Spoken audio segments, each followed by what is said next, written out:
everybody, it's Alyce-Kay Ruckelshaus, and I am working on a journal for my dad for Father's Day. This is going to be a really kind of different journal. My dad is really into genealogy. He spent a lot of years and travel going places to look up information and research about our ancestors.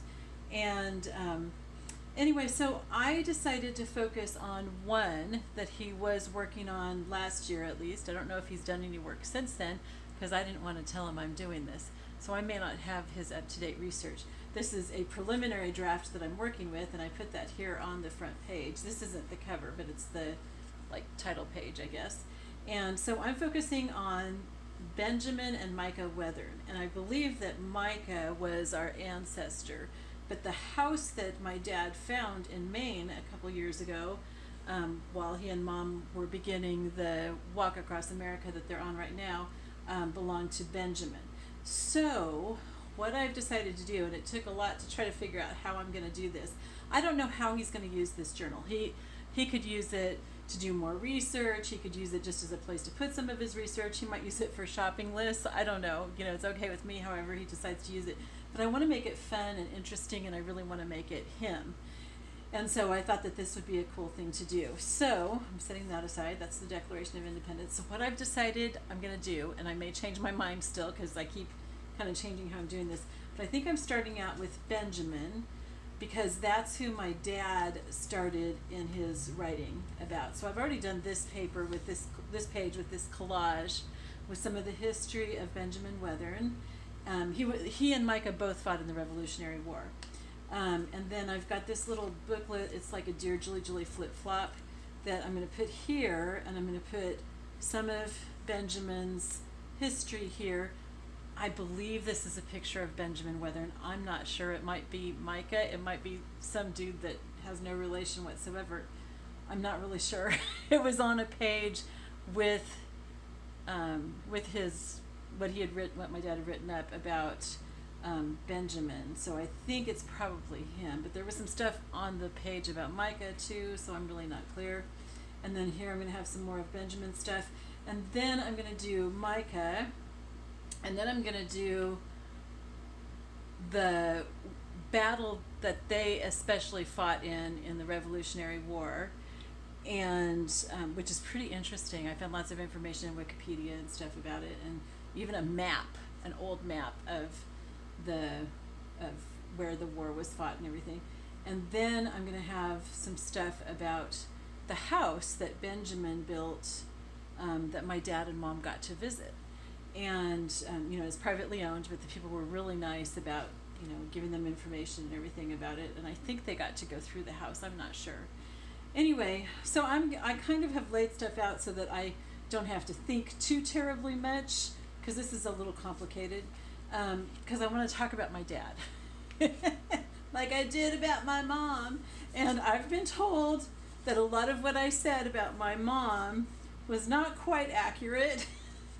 It's my memories, So anyway, apparently it wasn't completely accurate. So someday they will sit me down and correct those things, and I'll either, if there's just small corrections, then I'll put those in the description box of the video that I did about her.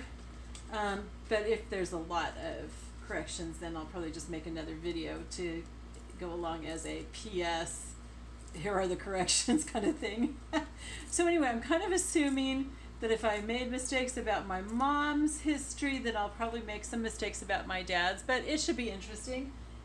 It'll be what I remember being told, and like I said, my memory maybe isn't super accurate. So also I'm including scriptures throughout this. At this point, I'm including my dad's favorite passage someplace, I'm not sure where yet, and other things that have to do with warfare or battle or fighting, that I feel are appropriate to, the story of Micah and Benjamin. So, but also, all scripture is applicable to us, so, it'll be applicable to my dad too. So, anyway, I may have to stop it sometimes to stop. Oh gosh, yeah, that's not gonna. Well, it will. It's just going to because I've already done it. I may have to stop at times to kind of think about what I'm doing here a little bit more, but yeah, I don't know if you can read that. Let's see if I can get some of the ink off that. That was very, very dark.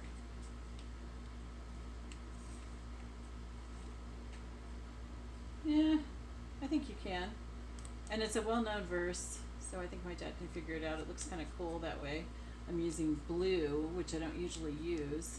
I usually use brown, but I kind of thought it'd be nice to have a different color here.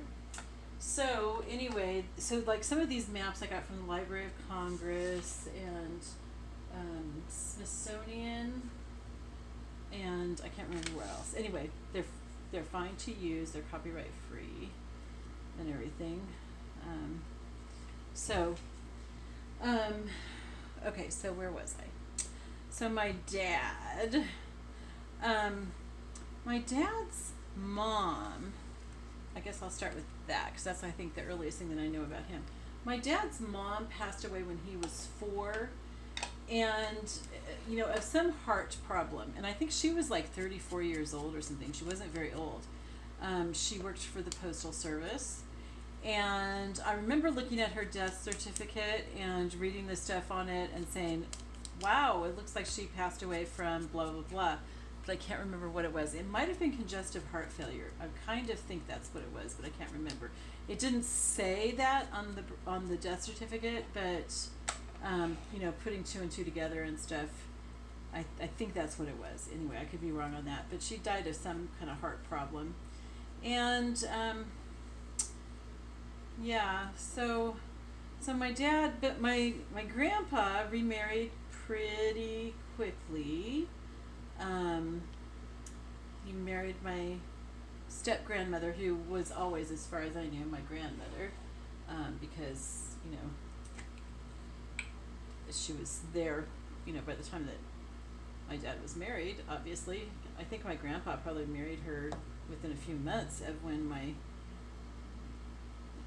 dad's mom died. So, so she's the only one I ever knew, and pretty much, she was the one who raised my dad, along with my grandpa. So,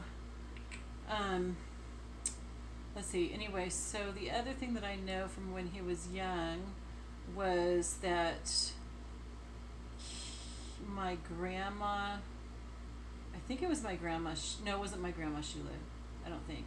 Anyway, I think it was a different great grandma, his grandmother. Maybe it was Grandma Sheila, I'm not sure. Anyway, she took care of him and his brother for a while. I'm not exactly sure why or when, but apparently she went into an asylum right after that. And I mean, my dad and his brother were pretty wild, but I don't think that it was because of them. Who knows? It might have been. I do know that at some point, and I don't think that it was when they were with her. I think that it was in Visalia, in California, where they grew up. I think my uncle chased my dad around the house with an axe one time, and I think that they also were playing outside one time, and they were shooting arrows up into the air and putting their arms out in a circle to catch them. I think my dad burnt down their garage accidentally. I think he left like a jar or a glass or something out in the field, and it burned down the garage. The other thing that I believe I remember my grandpa telling about was when my uncle and my dad would be fighting a lot, and so my grandpa would throw them out into the snow to get them to stop, or maybe just to get them out of the house. I'm not real sure. I heard the stories about my mom a lot more than I heard the stories about my dad growing up, so there's a lot of uncertainty there. Anyway, so those are some of the things that I think I remember hearing, and I might remember wrong. I'm not trying to embellish him, but who knows. Anyway, when he was, okay, so my mom, I think, was 4. So my dad was probably like about 6 or so, because he's a couple years older than my mom. My grandpa, my mom's stepdad, was an evangelist, and he would go around the neighborhoods on Sunday mornings looking for little kids who were out playing and ask their parents if he could take them to church. And so apparently my dad was one of those kids, and so Dad started going to church with my mom's family when she was 4 and he was 6. And so they kind of grew up knowing each other, but my understanding is that they didn't like date or get romantic or anything until they were in high school. And so the story that I remember, I'm gonna just tell this as if it's all right, because I keep saying, oh, this I think, and I could be wrong, and that gets a little tiring. So I'm just gonna act like I know what I'm talking about, okay, you guys? And if not, hey, I'm a fiction writer. Okay, so my dad and mom were in a Christmas play together as Mary and Joseph, and they started dating after that, and they fell in love.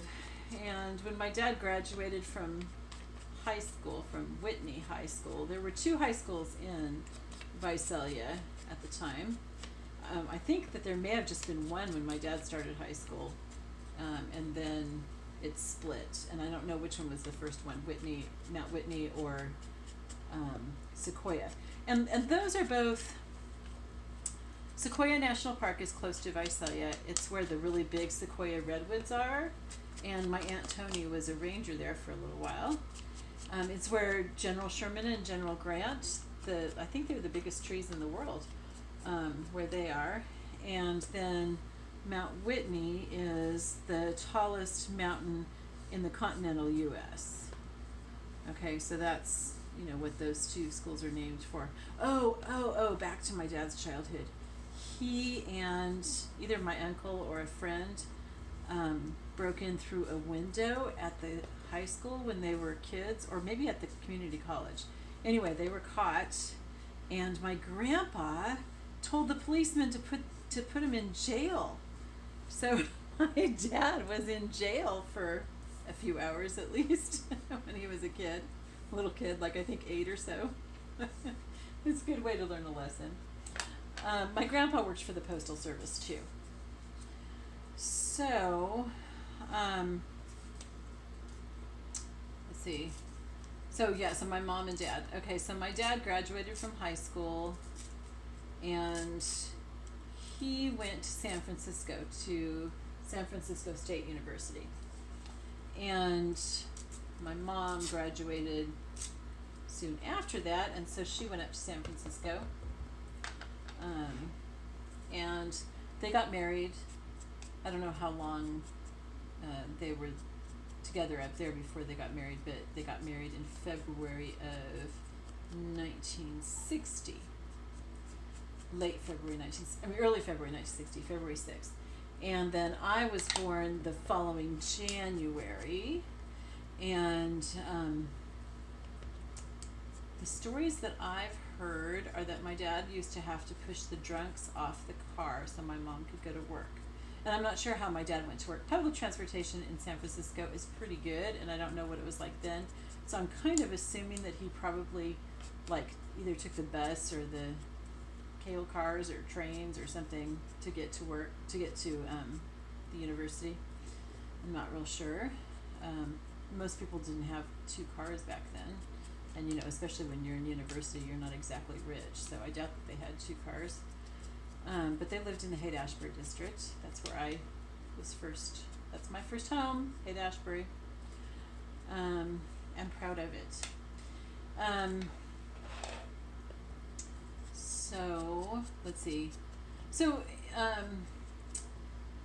he finished school there, and he got a job, I believe, as a what's the word? goodness, auditor for a bank, I think. And so they moved back to Visalia, and they got a house, and my brother was born, and then we moved to Tulare Avenue. Obviously, I don't really know much about what happened with my parents at that time. I was really little, and I have pretty strong memories, but they were more, little kid memories.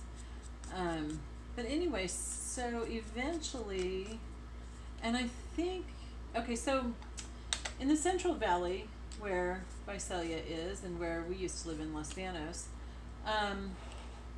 it gets really, really foggy in the winter. I mean, like, I wouldn't take any speaking engagements like from November till February because I hated the fog so much.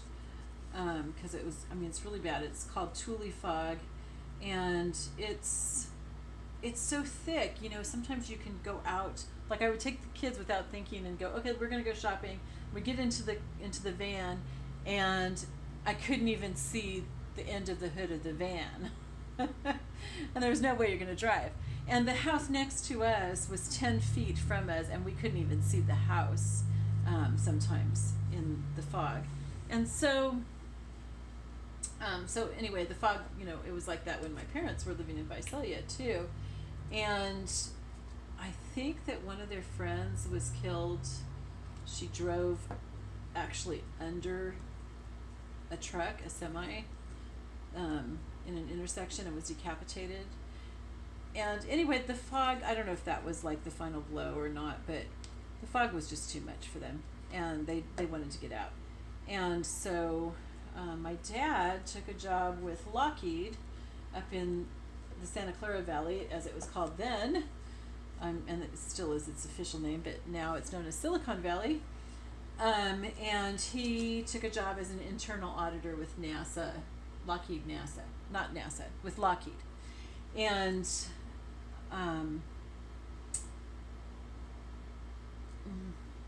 so we moved up to Santa Clara, and that was when I was like 5, I think. It was before I started kindergarten anyway, because I went to kindergarten there. And we had a dog named Snowflake, which is why there's a dog named Snowflake in Beauty for Ashes and A Word Behind You, a Samoyed, just like in the books. And my mom used to save the hair from that dog because she wanted to have a coat made for me, which is really funny because my husband now, Bill, is a knitter on vintage knitting machines. He's been doing that for 40 years.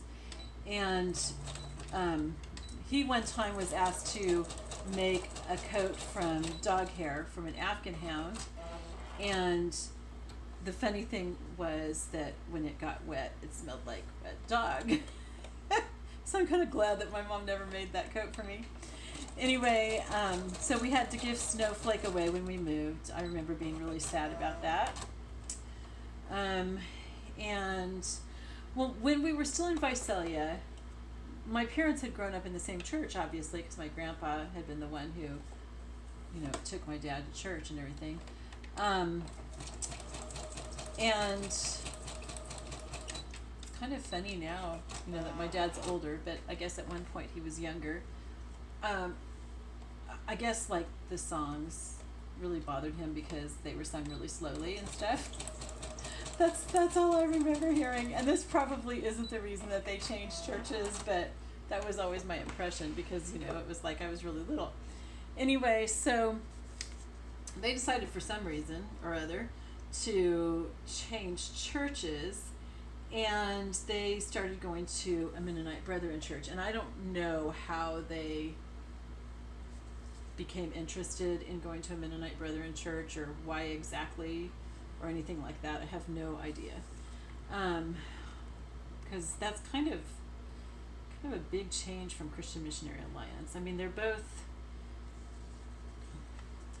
anyway, it's pretty different, but they're both Protestant. Okay, we've got dry glue here. So they went, and my dad is just like a natural leader, And so I don't know what all he was involved in at that church in Visalia, at the Mennonite Brethren Church there. I know more about what my mom was doing because she was doing stuff that, was like what I was involved in as a kid, VBS and stuff like that. But I'm assuming that my dad was probably involved in the board of trustees and things like that there, because he just always has been. He's really good at finances, and he was the CPA and internal auditor and all this stuff. So I'm just kind of assuming that he was involved in that stuff when we were at the Mennonite Brethren Church in Visalia. Anyway, so when we moved, we ended up at a Mennonite Brethren Church in Santa Clara, and I'm not exactly sure why. I think that they liked the Mennonite Brethren Church in Visalia, so they wanted to stay in the same denomination. But there's a bigger, more well-known Mennonite Brethren Church in San Jose. So I'm not quite sure why we ended up in Santa Clara. Maybe because Lockheed, I think, might have been in Santa Clara. It might have been in Sunnyvale. Not sure.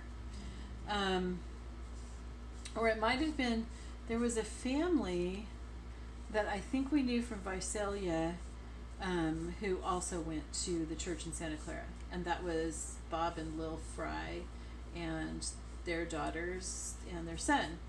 And the son was my age, and we were really good friends and everything. Anyway, so that may have been why we went there. I'm really, really not sure. And this still needs something more, but I'm not sure what yet, so I'll just figure that out when I can think. Anyway, so